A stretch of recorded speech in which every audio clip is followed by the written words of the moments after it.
And let's let Therese. Oh, so yes, I'm Kimberly DeRosa. Therese is my co-host, Therese Honey, and we are sponsored by Melody's Music. This Harp Teachers Gathering was established by Mary Radspinner. We were very grateful for her idea with this in bringing together a community of harp teachers so that we can share our ideas and elevate our teaching methods. Um, I'm going to give Nick a quick text, but Therese, we have a little different format today, so I'm going to let her explain that to everyone. Yes. Um, Last weekend, all three of us, Kimberly, myself, Mary Radspinner, we were up in North Texas teaching at Kimberly's adult harp workshop called Harp Journeys. It was really, really fun, really, really fun, and very well organized, and at a beautiful church to have the rehearsals and our concerts at. And we were talking about how we frame things, the words we use with our students. And they asked me to kind of talk about some of these things. Some of the things that I try to speak when I'm teaching is some of the things I had learned along the years of teaching on my own, and reading things about framing words and how words are very, very, very important.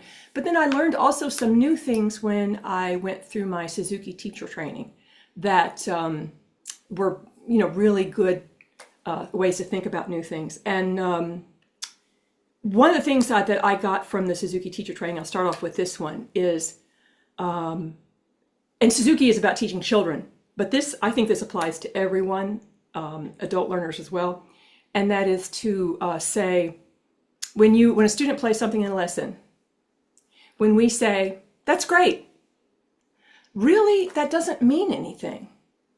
We need to be very, very specific. Now, actually, I'm sure this has happened to any of us as teachers, that the student plays something and it's just absolutely so fabulous, and you say that's great, because there's nothing you would do to change it. But there's always going to be something that we can go up to a next level and to improve things. And so we can say, "I hear how you achieved this goal." And of course, always remembering you would speak at age appropriate level. I hear how, last week you were struggling with this particular, series of notes or dynamics or whatever. And I hear that you have worked on it this week, and I'm hearing the difference in your volume, or you're keeping the tempo steady now. And you give very specific compliments. And then you could say, but you don't want to say, "You did this well, but we need to work on this." Don't use the word "but," because when we use the word "but," our ears, our emotions hear that any compliment that was given is negated. It's wiped off the board.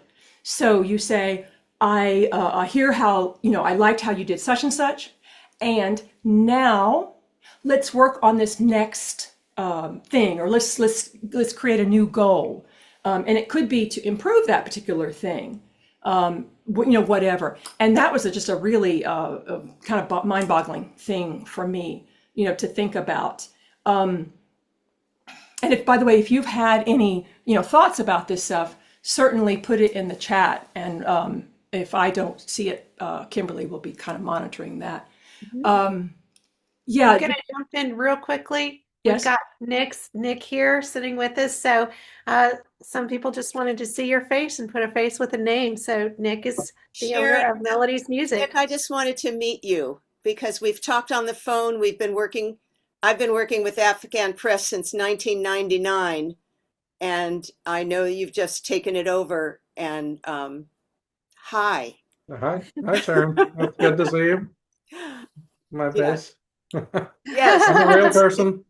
I'm Not a- sure you are. Yep, I knew you were, but I had just never, met you. I guess we could say sort of this is in person. Yeah. I could get my kids to come in here too. You could say them if they get off Minecraft long enough to say hi. Okay, well, thank you for that. Oh, you bet. It was good to see you. Thanks. So, Kimberly, if I forget If I forget some of these things that I was talking about on the weekend, please remind me because actually I should have written a list because now I am drawing a blank. Um, That was actually one of the big ones that you just described instead of the using the and now.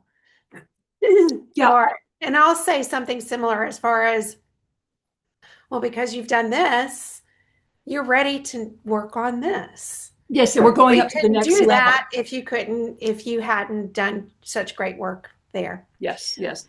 One of the instructions that it was actually a violin teacher who was giving this lecture about this, and he said that a student, like, he didn't say what age it was, but the student like barely could get through the piece. It was, it was like it was chaos, and he thought about what he could say, and he said, "You got through to the end of the piece. You played the piece all the way through," and that is the absolute truth. And you don't want to, especially with children, you don't want to lie to them because they know, and adult learners do as well. It's slightly different. Some of this is slightly different how you approach this with adult learners because as adults, we have a lifetime of baggage of emotional things, especially with creating music and, or, how we were raised, and we still carry a lot of that negativity if we had that as children. And so, yeah, you played that piece all the way through. And that is an important thing to do, as we all know. What else, Kimberly? What am I drawing a blank on? Well, today is a little bit of a different format. This is more of a format that is going to be open. So we've got a few topics in mind, but we are inviting you all to please share with us on these specific topics. So for example, how do you rephrase something in your experience of teaching? You're welcome to either put that in the chat or to come off mute and share that with us. Um, I just thought of another thing to talk about. Um, my lessons are, whether it's a 30-minute lesson or an hour lesson, my lessons are kind of like structured. I always start with technical exercises. And a thing that I frequently say to students is, what, and they think this is a trick question, and it's not. I'll say, "Why are you playing this exercise?" And they give me this really confused look, like I'm trapping them. And and it's another similar question is, "Why do we practice?" And they'll say, "To get better." And like that is not why we practice. We practice to make it easier. The more you practice, the easier it becomes. But when I ask them, "Why are you practicing this exercise?" I tell them in lessons why they're practicing it. Practice this exercise because I want you to work on this specific technique. And I even write it on their exercise page. And that's I want them to be thinking about, why am I practicing this? I'm focusing on this one particular way my fingers or hand is moving, or doing the thing. And then another thing I will ask them, so you come to a lesson once a week, it's 30 minutes or an hour. Who is the teacher the rest of the time? And I'm asking this of children, not just, and young children. Who is the teacher the rest of the time? And they are the teacher. And I think that is really important for us all to remember, to remind our students, no matter what their age, that they are teaching themselves. And I have a notebook for them that I write specific instructions and goals for them to work on each week. Yeah. What else, Kimberly? Or anybody? Charlotte has something to share in the chat that I'll just read out loud real quickly. And then if any of you have a way of rephrasing something with your students, we'd like to hear. Charlotte says, yes, we must use specific approvals. I'm reverting in parentheses to my music ed professor style. Also, the verbs we use influences the way the student articulates. If you say grab the chord, it may often result in a more harsh sound or very tense articulation. So, yes, the way we describe their approach to the strings or how they pull or pluck is going to definitely make a difference with that. I do have a confession. Sometimes when I'm being lighthearted or silly, I have said whack the chord or whack that left hand. No, no. I just remember two of the other ways of phrasing things.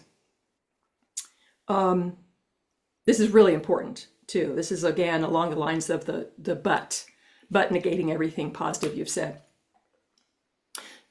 Don't play too loud here. Don't rush. That is not helpful. Again, it's not really specific. And you've started this thing with a negative. And I have found in all my years of teaching, don't rush has very little effect on rushing. Again, this attitude of being, we must be specific. When you come to this phrase, I'm hearing the tempo pick up. Take time to take all the time, that is necessary to play this phrase. And I might suggest, of course, specific thing, work with the metronome in this particular section, but think about, don't do this thing. I mean, I'm not a mother, I don't have children, but I imagine some of the people here online that have had children have seen that sort of thing, that don't do that thing is not always as effective as this positive thing to tell them to do. Another thing I have seen, especially like in harp ensemble classes, I've seen some teachers do, is let's play that again, and let's try it. And the only time I might use that in an ensemble rehearsal is to say, I don't know how this is going to sound. I want this melody part. I want one of you guys to go up an octave when we repeat it. Let's try that to see how it sounds, because this is like making a soup with whatever ingredients we have in the refrigerator.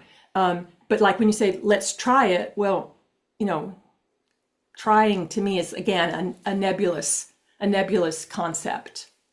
I think those were the most common ones that we were talking about last weekend that I can think of.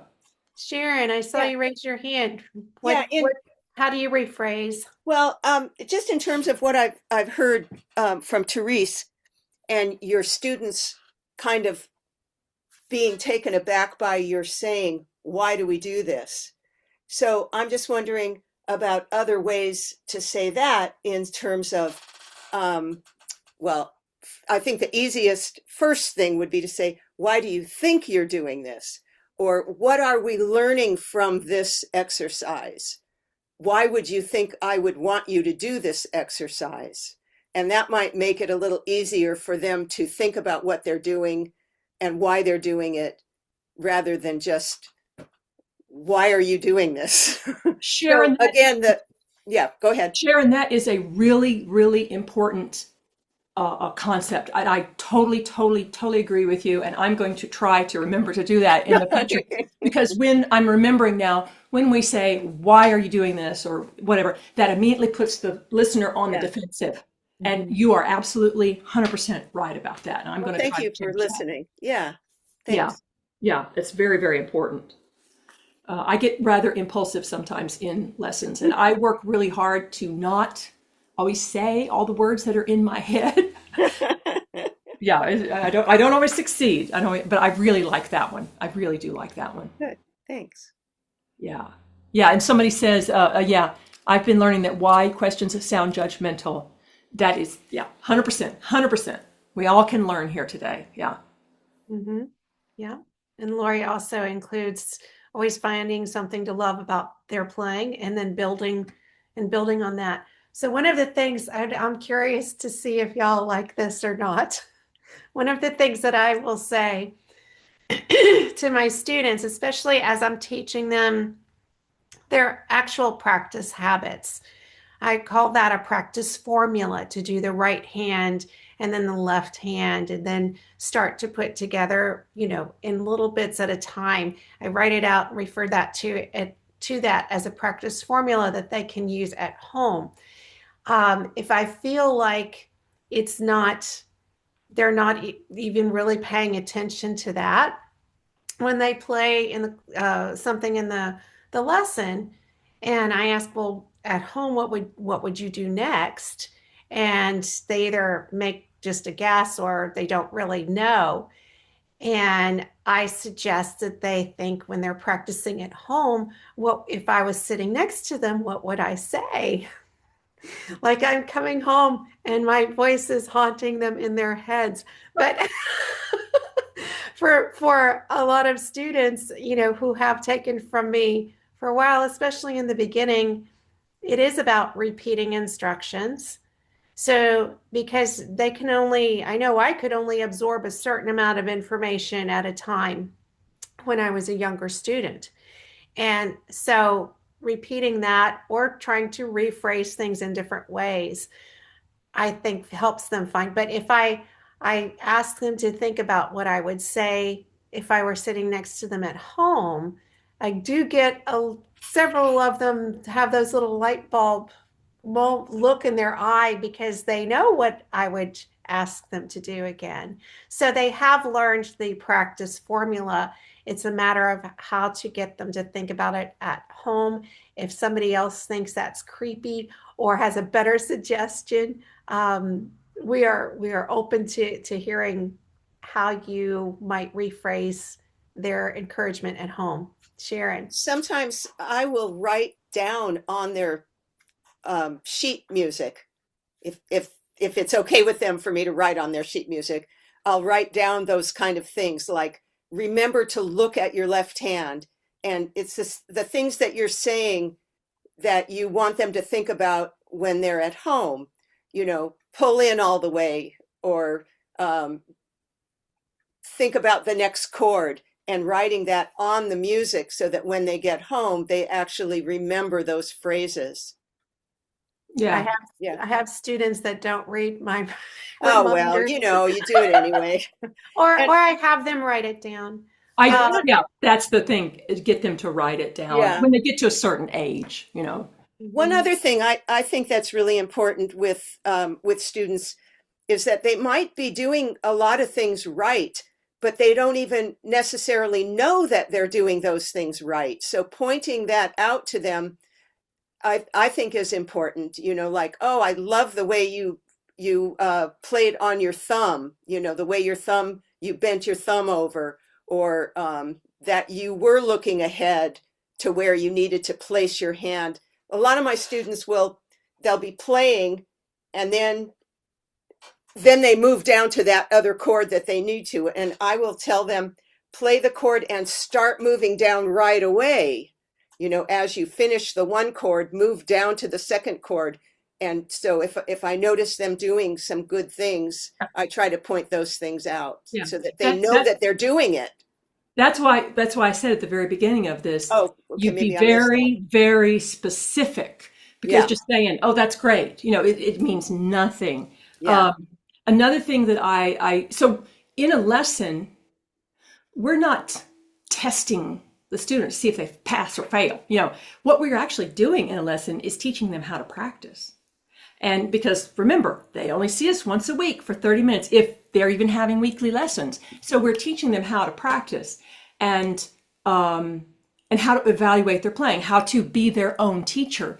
And another thing that I will ask a student after they've played something, I will say, tell me how you feel about what you just played.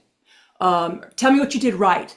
And I tell you what, more often than not, they'll start enumerating everything that was bad, that didn't work, that they messed up. And I'm like, no, no, no, no, no, no, no. I want to hear what you feel like you succeeded at. Your goals that you set for yourself this week. Tell me what you've achieved. And it's where I have to work really hard because, especially children, they're used to, getting graded at school and taking a test and, whatever. But again, we're teaching them how to practice at home, and that's very, very important. Anybody else for rephrasing? Can you hear me? This is Charlotte. Hi, Charlotte. Hi, Yes, we can hear Kimberly. Hi, you. Therese. Um, I was thinking of a couple of things along those lines and a couple separately. I had an adult student once who just hand printed out on a piece of cardboard, point thumb to the ceiling, which he hears me say 100 times. fingers toward the board, forearm parallel to the floor. And she wrote down that whole list on a piece of cardboard, left it on her music stand, and she would look at that before she went to practice every time. And and another thing, I'm a bit of a devil's advocate here. Again, going back to my music ed professor days, one of the things that I learned at that time was you don't want to get children uh, used to or thinking that they have to do what they do to please the teacher. I love the way you do that. Something like that makes them think they have to do it to please the teacher, not because it's right.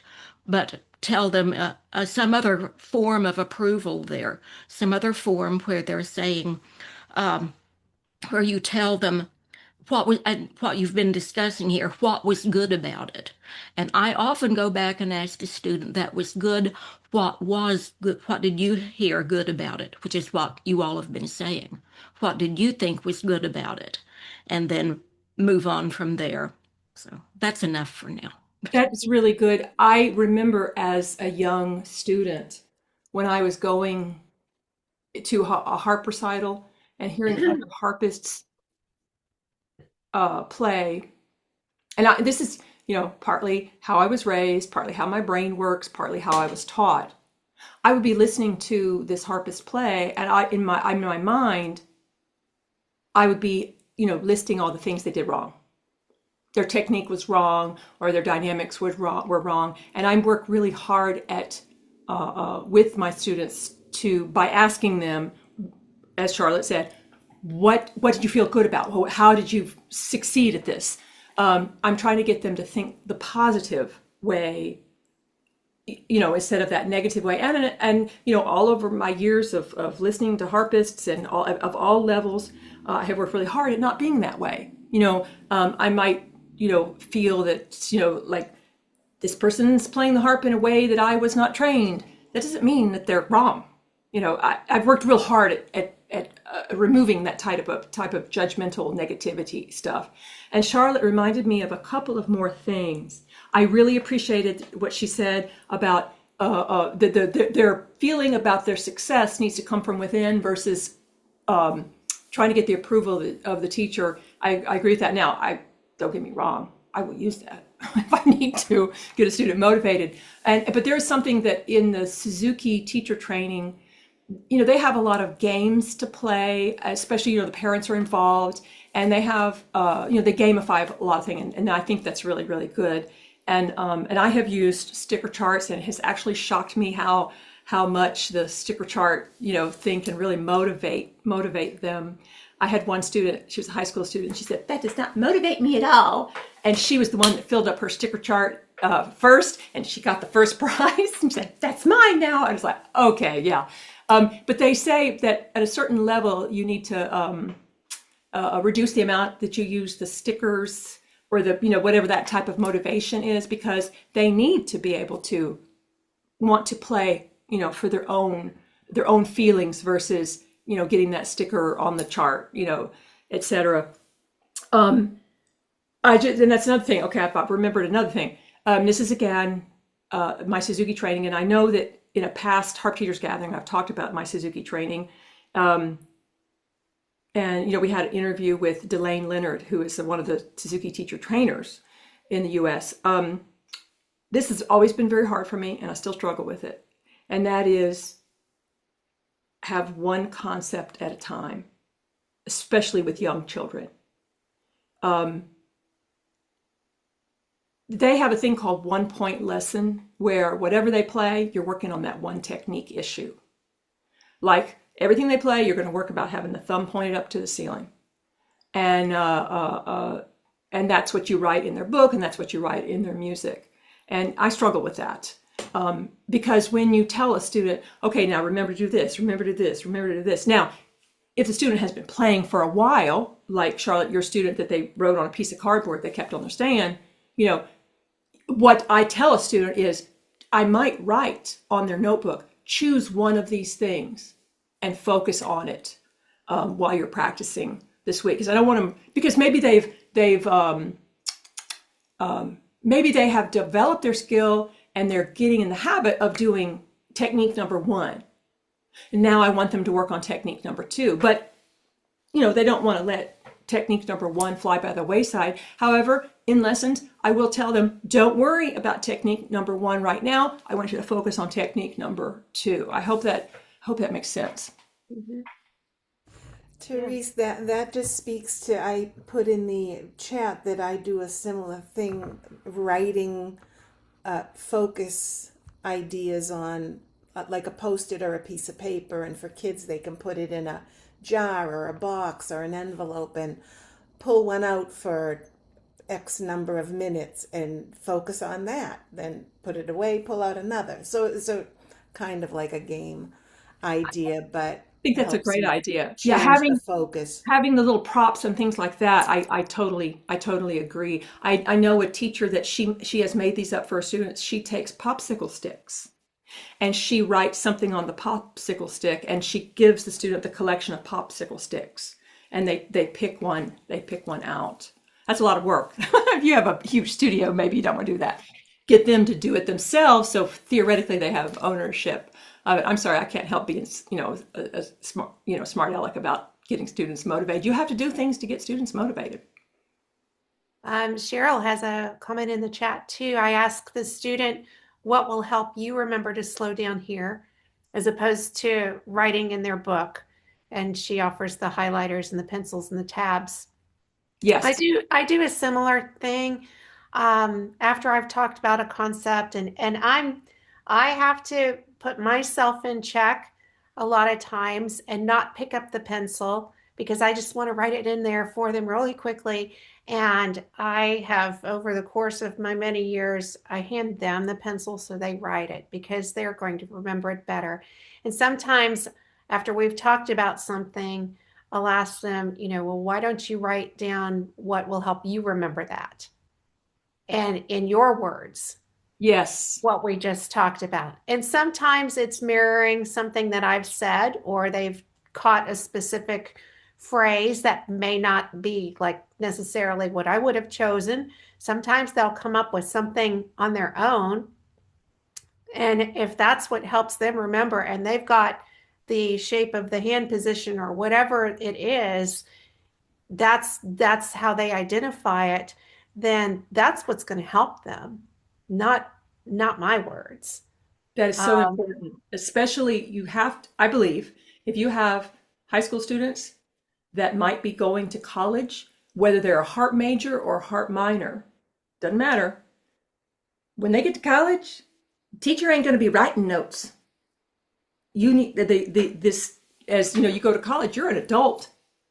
Now, I didn't become an adult until I was in my 20s. I still think I'm an immature 16-year-old, but they're going to have to do that in college. That is, if your student is going on to be, be a Harp major or Harp minor, or just take lessons, as a non-major. I have both a rubber stamp and I have a tape that has a grid marking on it. And my rubber stamp, I might put it on a Post-it note, and especially if we're working on metronome markings. And I put that. Let me see if I can find it. Yeah, here it is. There it is. I'm gonna hold this up to the camera. Where's my camera? Yeah, there's my rubber stamp. Okay. And they write in their metronome markings, each day, if they're increasing their tempo or, whatever, cleaning things up, to give them more a steady tempo. And it's getting them to do that thing instead of just, being random. I keep on saying this over and over and over, be very specific. Does anybody else have anything they want to contribute to this discussion? I have some little words that I've changed. I had a lot of get your elbows up when I was first learning the harp. And I think it kind of traumatized me a little bit. I say lift the elbows because I notice when they lift the elbows, their whole body lifts up a little bit. or I'll describe it as a string pulling the elbows up instead of get your elbows up and being poked with from the bottom of the elbow by me. So that's one thing.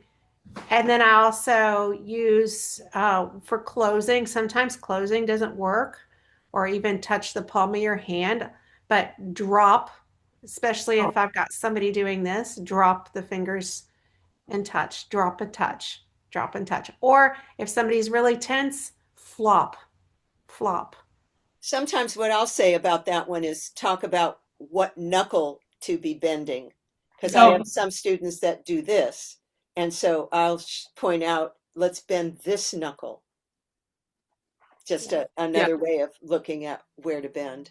yeah. Mhm. As a Suzuki teacher, Delane Leonard is who I have done my both book one and book two Suzuki teacher training, and she has all sorts of props, and we make these little sort of castanets that they use in the first couple of pieces, and that, to do the castanets while they're playing. And again, it's only for a specific kind of thing, and they have to do this exercise, plucking the string, and I want to hear click, click, click, click, click. And I send them home with that because I want them to have that thing, whatever it could be, at home, so that it helps them. Kimberly, I have to show you, you guys, I like the idea of, lift the elbow. I've had students that have a lot of excess motion, and it's not that you don't want to be stiff, but this, like Sharon, as you said, this is the movement, and we don't want to have a lot of times beginners that the muscles have not completely developed, and this is adults and children, that they will pluck the string like this, using the wrist to pluck the string versus using this hinge right here. I have a big eraser, and they have to balance it, on their arm as they're playing, and of course it falls, but it's not going to hurt. It's not going to hurt the harp, and it's a silly thing, and I want it to be fun. So any type of prompt that you can use is always fun. Is always fun, and I send them home with a lot of things too. So Yeah, so hopefully this has helped a little bit, and thank you all for your ideas and contributions for rephrasing. The next topic we're going to touch on is late intermediate and early advanced repertoire. And this is something that, I don't think we need a lot of discussion about, but if you'd like to just chime in or write, what are some of your go-to repertoire books? And for me, I'm going to throw out there right away, Salzato's Suite of Eight Dances is one that I go to a lot when I'm teaching at that level. yeah, yeah, yeah. After hearing a recent performance of a harp ensemble, I just was reminded my thought that I've had all my life. I think Carlos Salzato's metronome was broken because it went way above the speed limit. Who who can play that fast? Who can play that fast? Yeah, so I don't think I've ever had. Well, I was going to say I don't think I've ever had a student play one of the Suite of Eight dances at the marked metronome marking, but I do tell my students I don't expect you to play it at this marking when you return to this piece a year or two or three down the road. You might make that marking, but it's not because sometimes students say, "How fast am I supposed to play this?" Well, never play the harp faster than your guardian angel can fly. Whatever tempo you're going to play at it, have it be an effective, successful performance.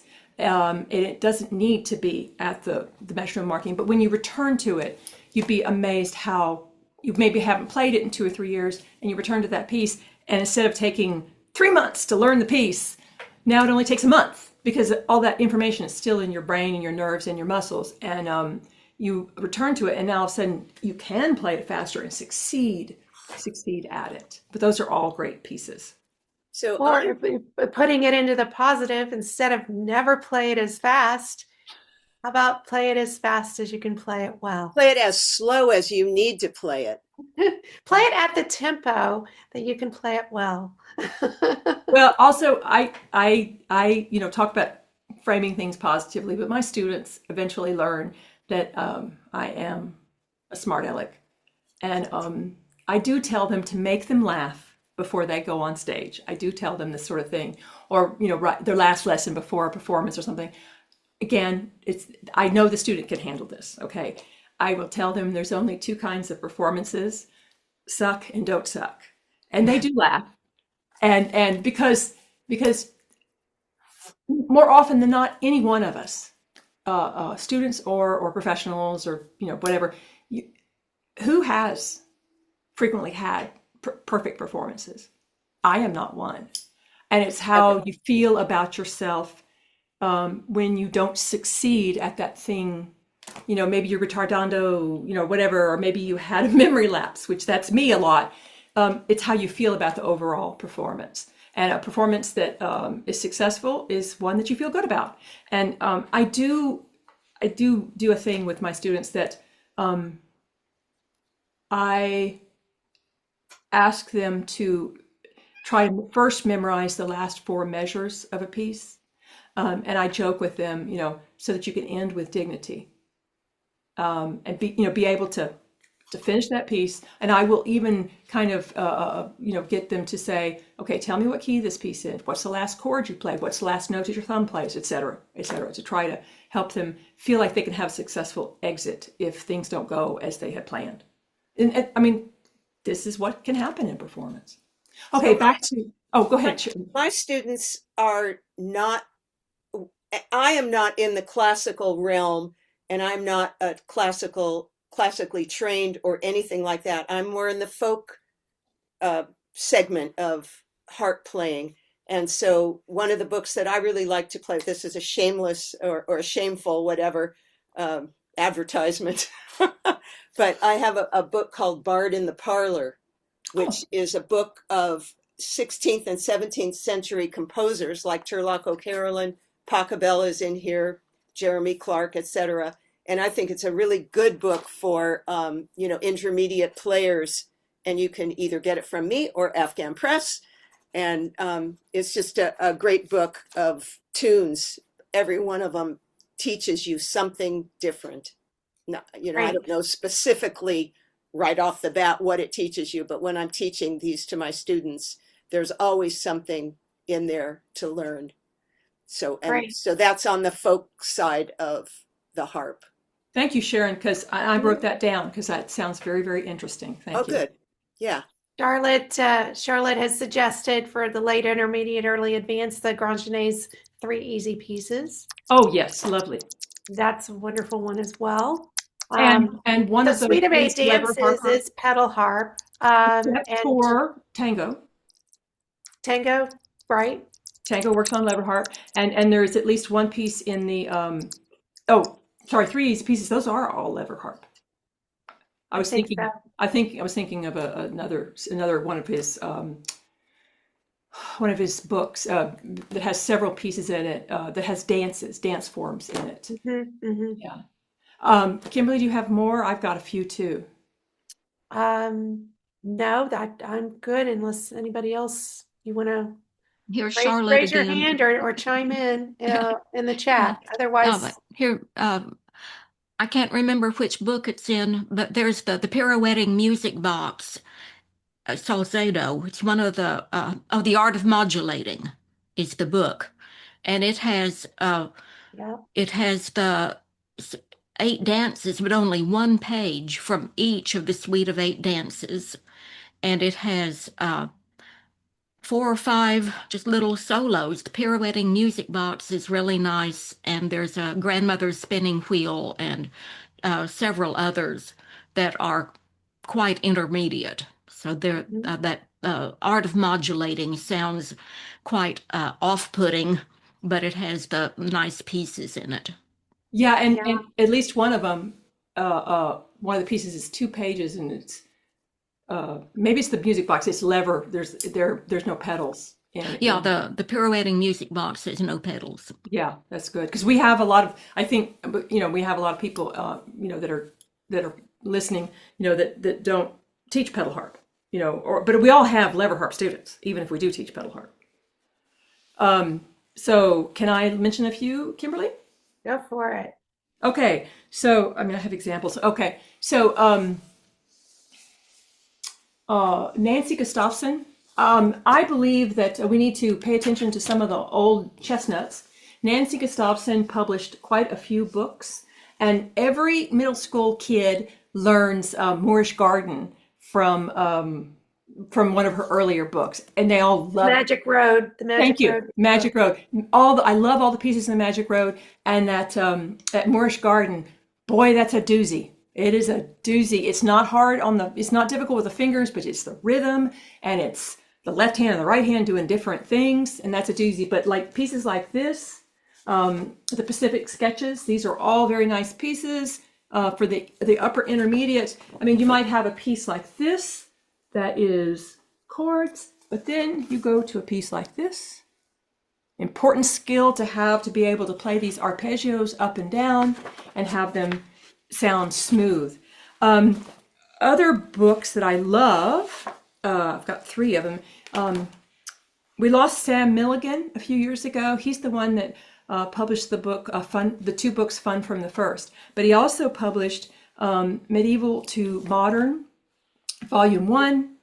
And then there's volume 2, and then his last, volume 3. Now, as a person who plays medieval and Renaissance and Baroque music, sometimes there's publications that, not something I would perform or teach, but these are all different levels, and they are, especially the Renaissance music, the Renaissance arrangements, they are adapted for a modern harp, and they stay true to the authentic sound and arrangement.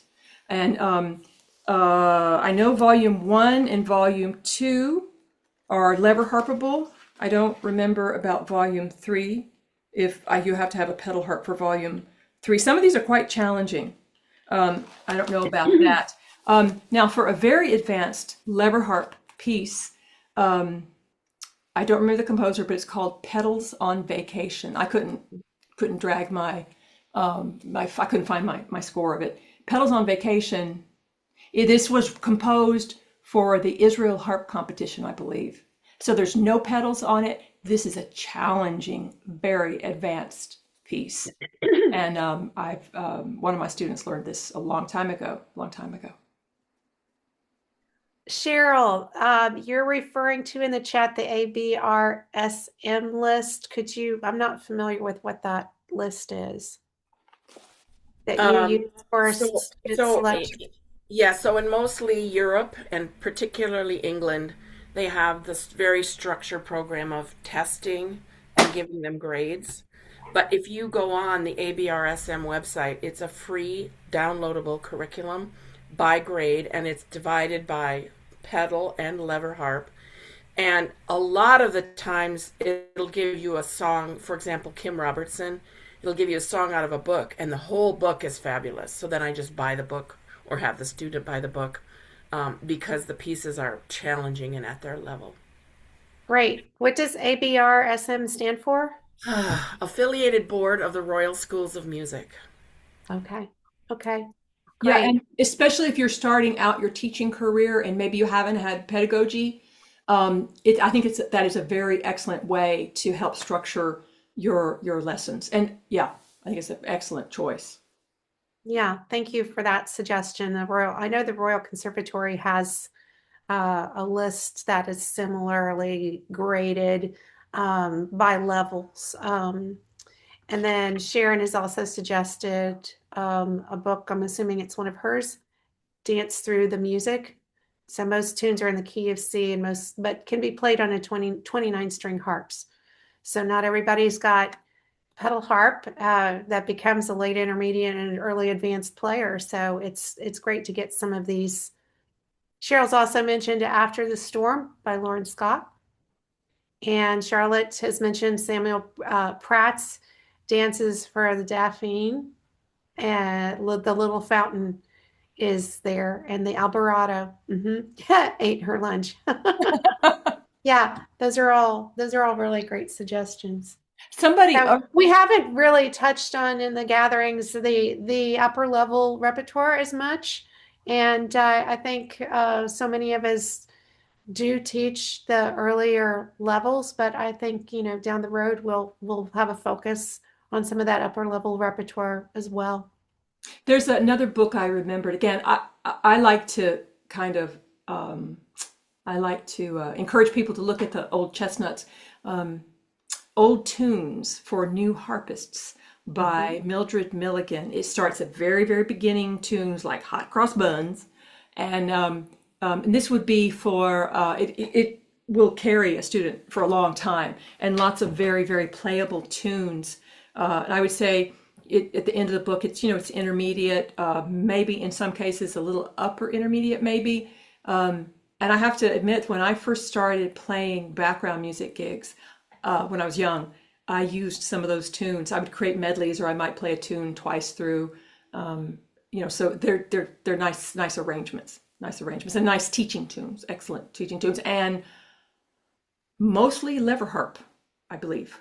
But you can play them on both pedal and lever. Yeah, great. So I think for the last few minutes, unless anybody else has anything to add to that, we're going to talk just really briefly about mapping out um, mapping out a lesson plan and any ideas that most of it. I think that anybody has. I typically do start with a warm up or a technique.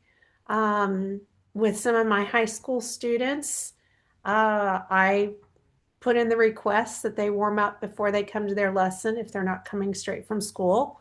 Can you We, specify what techniques that you touch on well, usually with they those? have an excerpt. They're in an exercise book, so it just depends on whichever exercise we're focusing on. I also, with a lot of my students, Therese taught me clog dance, the Welsh clog dance. And for my younger students, when they start to get to 3 note chords, that is their technique warm up.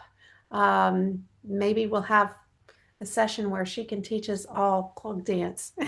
Yeah, because I teach it by ear. There is no music, and Mhm. I mean, they I sketch out sort of an outline, to help them to trigger their memory, and they record it with their phone. But there's no music because I do tell them the technique is not here on the music stand. The technique is right here. And when they're doing this technique thing, that they learned by ear, there's no music, so they're focusing on how their hands are moving. So usually I do a little bit of a warm up there, and then I do change it up some, but they do have assignment books. And so a lot of times we will go down their assignment list. However, sometimes I will ask them, what would you like to play today? What would you like to start with? And I, throw them a little crumb that way. And we go with what they're in the mood for. I feel it out too, because as we know, students have good and bad days. So I kind of feel it out with what they want to do. Sometimes we'll dig in deep on one piece, and other times we'll just touch on things. And I have to remind myself to sometimes just let them play through the piece, mistakes, and everything, so that there is some sense of accomplishment, and so that they don't get conditioned to, me stopping them every few measures to correct something or fix something. Sometimes they just need to play through things with where they're at. I've recently ended with, and most of my students, I'll ask them if they want this, and even the older ones do. I'll be right back. I have inspiration cards that I end with. I got these off of Amazon, and they get to draw an inspiration card at the end of their lesson, and they can write it in their notebook or not. But it's everything like make each day your masterpiece to in the end only kindness matters. I started doing this, and it's been something that they enjoy, and they look forward to seeing what what they draw. So and there's 100, so they rarely draw the same one. but occasionally, well, I already got this one. I have one mom. She comes in at the end of the lesson, so she always sees which card her daughter's drawn. And she's like, well, maybe you need to hear that one again then. Because I'm like, well, here, let's try drawing another one. And her mom's like, well, maybe you just need to hear that one again. So this has been kind of a nice way for me to end my lessons. And a couple of them are like, no, I don't want one today. But it's surprising all the ages. I don't do it with my adults. Maybe I should. Yeah. A thing about Kimberly, I liked how you said sometimes just let them play all the way through. When I want the student to go back and play a section for me, I tell them I will probably stop you so that they're not in the middle of place and I go stop. So play this section again and I'll stop you at some point just to get them in their mindset that just because they made a mistake, they're going to get the guillotine, so. Right. And sometimes it's not play all the way through the piece. Sometimes it's play down to the end of the page, and that's enough. And I can tell that that's enough for them. Like they're dreading having to go through the whole next page. Mm-hmm. So we'll just stop and breathe. And sometimes I have them put down their harps and let's just take a deep breath now. Yeah. I have two things more I want to say about structuring the lesson. I think this is more an issue with adults. It doesn't really matter. I love teaching, and I love teaching children and adults, and I love meeting these people and help them achieve their goal to play the harp and play beautiful music. Some days a student might come in and they've had a very stressful day and they want to talk about it, and that's fine. But they're paying me to be a harp teacher, and so. With a child, I might tell the child, let's wait until the lesson's over, and then you can tell me your thing, that you want to talk about. And remember, I'm not cutting them off at the beginning of a lesson, but I want them to have, because I know that when they start playing the harp, they're going to feel better, especially if they've had a stressful day or something. But about structuring the lesson, I always start with exercises. Usually I like to have a student working on two pieces, and the two pieces are at different levels. Here's this one piece they've been working on for I'm just going to say 2 months, 3 months, but here's this other piece that they've been working on for 2 weeks. And I like having those two levels. So I'm not a teacher to say you're only working on this one piece and you're not working on anything else, because unless it's for a competition, because things can become stale. And the idea of having the inspirational cards, that creates a bookmark, that is a final ending to the lesson. And that's really, really important. So I have the two different lessons, two different levels of a piece. And I was going to say, I interrupted myself. I'm not one to have a student play only one piece and this piece must be perfect before we go on to you get a new piece. That is not my style. It's not my style of learning, and it's not my style of teaching. That may work for other teachers, but it is not my style. And I might tell a student, let us set this aside, and you will come back to it later. I used to have, a long time ago, informal recitals in my living room, and they always had a theme, and they would choose a piece, but I never wanted them to play a piece that they were currently working on, because there's a lot of stress there. It had to be a piece that they worked on in the past. So we're doing hymns. This is the lesson. I mean, the recital that we're doing hymns and sacred music, I should say. And choose a piece that you learned last year or you learned 2 years ago. I don't care, but not the one you're currently working on, because that can be very fraught with a lot of tension. I want them to succeed. Building them up to succeed. Yeah. Anybody have any other thoughts on lesson structure, mapping out your lesson time? I think the gift that we have with individual lessons, private lessons, is being able to have the experience and the intuition of feeling where our student is that day and what they need, and where they need to go with things. So there can be a general outline that sometimes I completely throw out the window, but it's a gift to be able to work with someone one-on-one. Somebody mentioned RCM. I think that's Royal College of Music. They have a Royal Conservatory. conservative. Yeah, conservative. Thank Uh-huh. you. Mhm. Yeah, they have a lesson plan. Oh, that's not the right word. My brain's not. Yeah, the inspiration cards that I use, somebody's asking, and they do have a lot of them. This is Savoy, Savoy cards.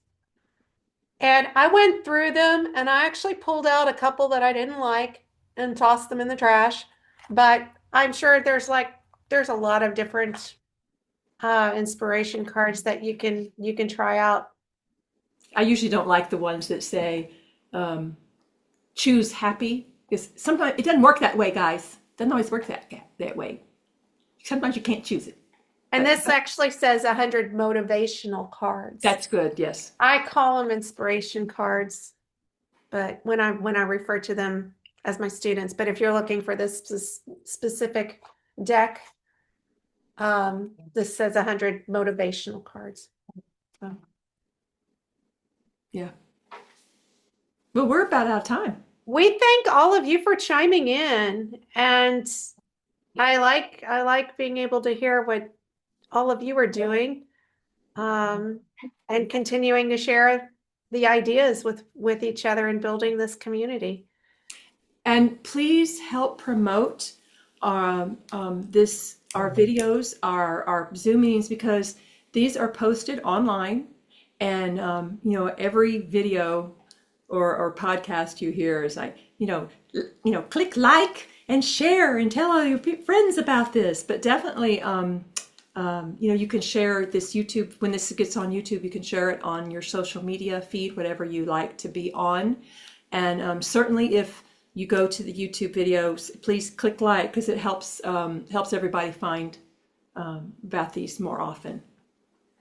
Yes, so you can find all of the recordings at folkharp.com, which is the website for Melody's music, under teaching. So at the top bar, there is a drop down for teaching where it lists HTG or Harp Teachers Gathering, and all of our recordings are posted there. I'm not sure how quickly this one will be posted, but it will join the others.